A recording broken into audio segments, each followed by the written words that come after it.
Again, fortunate to have some folks here to share about their careers. And today the focus is biology, and specifically wetlands. And both Jaimie and Nate do different things they're going to talk about. But listen up, and there's interesting internship possibilities too. So that's kind of cool. But I'll hand it over to them. Hi everyone, my name is Jaimie Johnson and I'm the owner of Ohio Watershed Solutions, and this is my husband. He'll tell you about his gig in a little bit. But we're basically going to explain to you what we do for work and then the education pathway for us to get to where we are. So Ohio Watershed Solutions is my small business, and it focuses on using green infrastructure to improve aquatic environments. So green infrastructure are structures that are used to improve an ecosystem, and they're made out of natural components like plants and other objects. So a lot of times we use plants to restore the environment. Examples of green infrastructure are floating wetlands, which is pictured here on the slide. This is one version of a floating wetland that I worked with. And floating wetlands allow for wetland plants to grow in deeper water where the plants normally wouldn't survive. And these plants help to improve water quality, reduce algal blooms, and it also provides habitat for aquatic and avian and terrestrial species. Other examples of green infrastructure that I use are coir logs, live willow stakes, and live fascines, and definitely a lot of plants to help stabilize stream banks and restore stream banks. So pictured here are the live willow stakes and the live fascine bundles that I just mentioned. And basically we use these to help restore and stabilize the stream bank that's eroding. And basically when these plants take root and bloom, they help keep the sediment in place, and then they'll also attract more sediments into the bank, and then they create habitat, they create shade, all kinds of things for the stream, and then it prevents more erosion from happening into the stream. By title, I'm an aquatic ecologist, which means I focus my graduate research on studying how organisms interact with each other, as well as how they interact with their environments, and specifically aquatic environments such as wetlands, rivers, lakes, and oceans. Aquatic ecology is important because it offers a wide range of benefits, such as environmental benefits, improved water and air quality.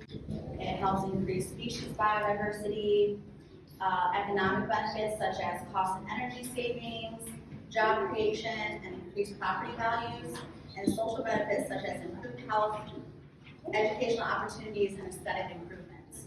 So I like to always say that there's always a need for more scientists in this world.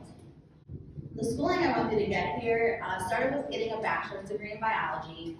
A bachelor's degree usually takes about 4 years to obtain. However, now they have a lot of online programs that you can start some of your college classes early while you're still in high school, and that will help fast track some of your education. I went to UNLV, and I didn't start at the age of 18. I didn't start college until I was 21, so I wasn't necessarily a traditional student, because when I was 18, I didn't know what I wanted to do with my life, so it took me a little bit to figure it out. But also, when I went to UNLV, a majority of my undergrad was actually in pre-med, because I thought I wanted to be a doctor. So it wasn't until the last semester of my undergrad that I switched to evolution and ecology. And so when I started grad school, I honestly I knew nothing about wetlands, I knew nothing about fisheries, so it was very new for me. So I just want to let you know that your undergrad degree doesn't necessarily have to match up with your grad school degree. Once I did finish at UNLV, I applied to grad school and I got accepted into Bowling Green. And that's where I got my master's degree in aquatic ecology and fisheries. This took 2 years to obtain, and going to grad school is very fun. It can be difficult and challenging at times, but it's actually very fun. Most of the time, you're not focusing on classwork, but you're actually focusing on your own research. So you'll create your own hypothesis, you'll collect your data, you'll analyze your data, you will write up a thesis, you will present your thesis, and hopefully get it published as well to a scientific journal. So that's a little bit about how grad school works for a biology degree. My research was focused on an invasive species, which is pictured here to your right. It's called European frogbit, And so I analyzed how this invasive species, which is a species we don't want in our wetlands, how it affects all the other animals and plants and the water and everything else in the wetland. So like I said, prior to starting grad school, I knew nothing about wetlands or fisheries, and then this is what introduced me to that aspect, and I quickly fell in love with wetlands and it became my passion. So you don't have to know anything about it before starting, okay? If you're interested in going into biology or field work, you definitely have to be okay working in outdoor environments. I've done field work during the hottest time of the year, during the coldest time of the year. So just because the weather might not be suitable for what you think is nice, you're still gonna have to go outside and get the work done. You'll also encounter things like spiders and ticks and snakes and poison ivy. So as long as you're okay working in outdoor conditions like that. Also, having a love for the environment helps. That is definitely helpful if you're going into the biology world.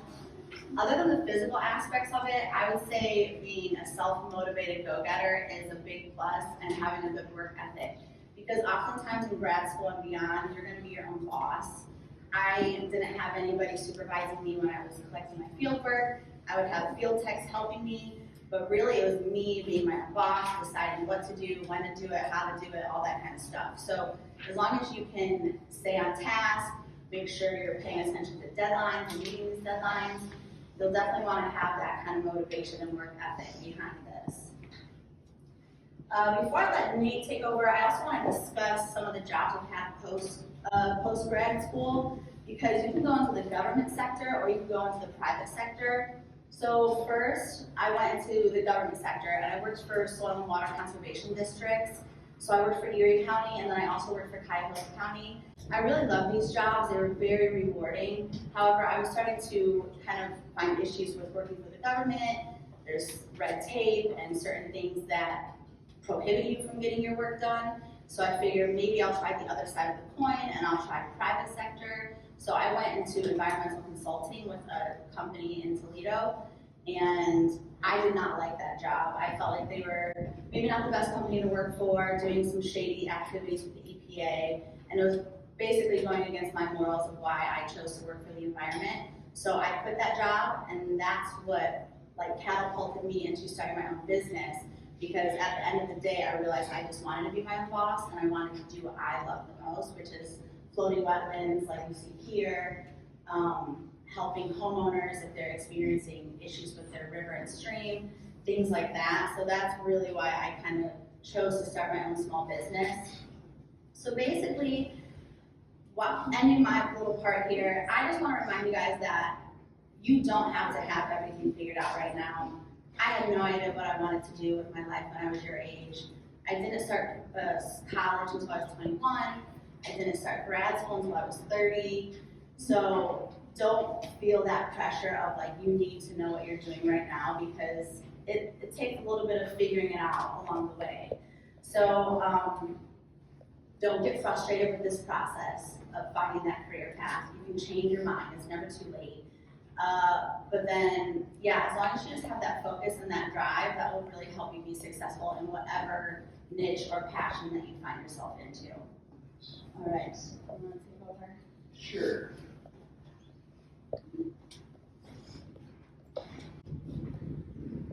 So my name's Nate. I'm actually a postdoctoral researcher at Ohio State, and I'm based at Winus Point Marsh Conservancy.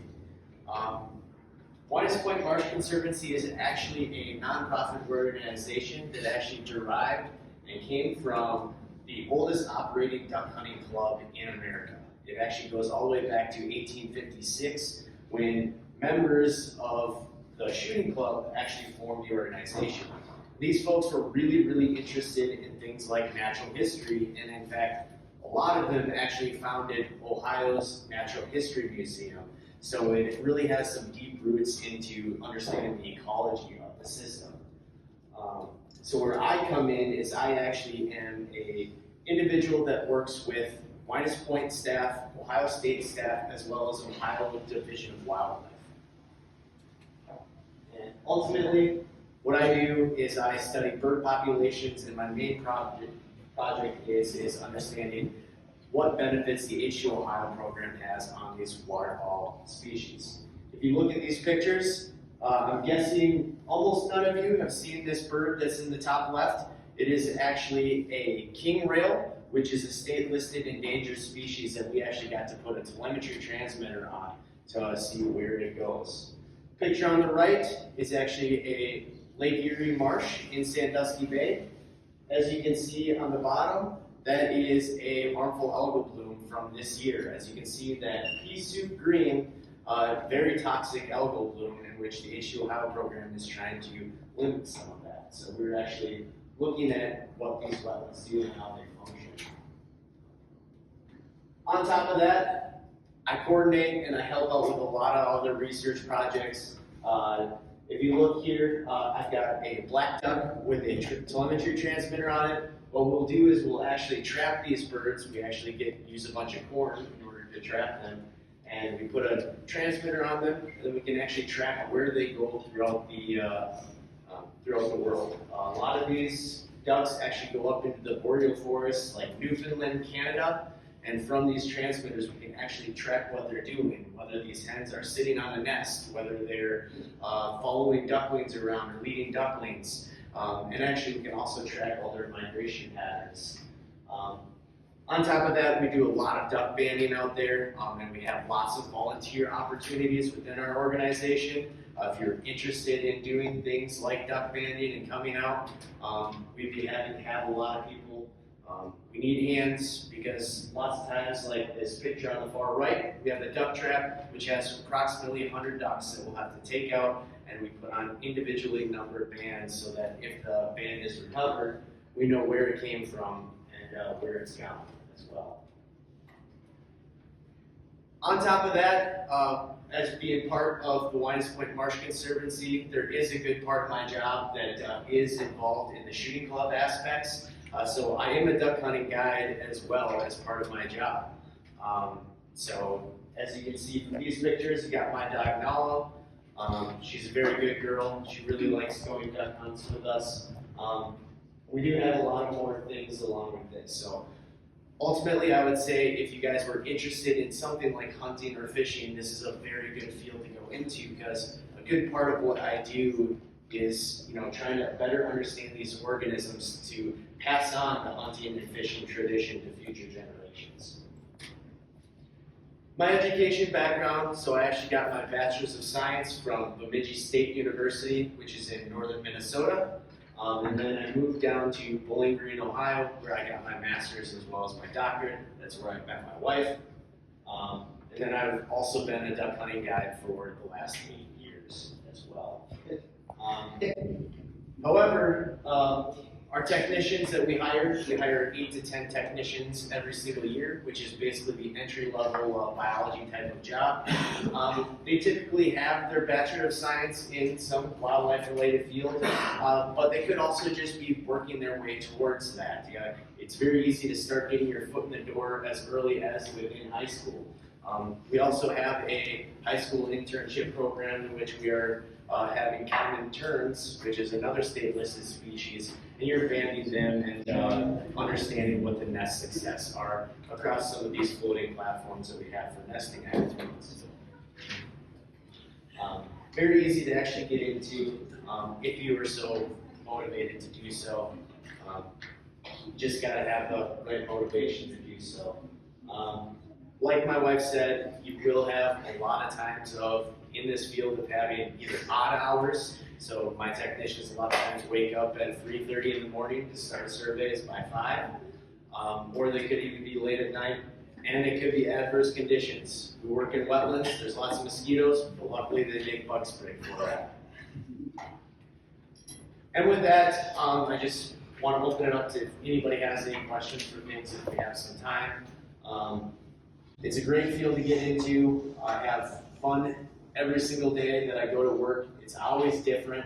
I'm working on multiple different species, multiple projects. I never know what the day is going to bring, day in or day out. So, any questions, concerns, counseling needs?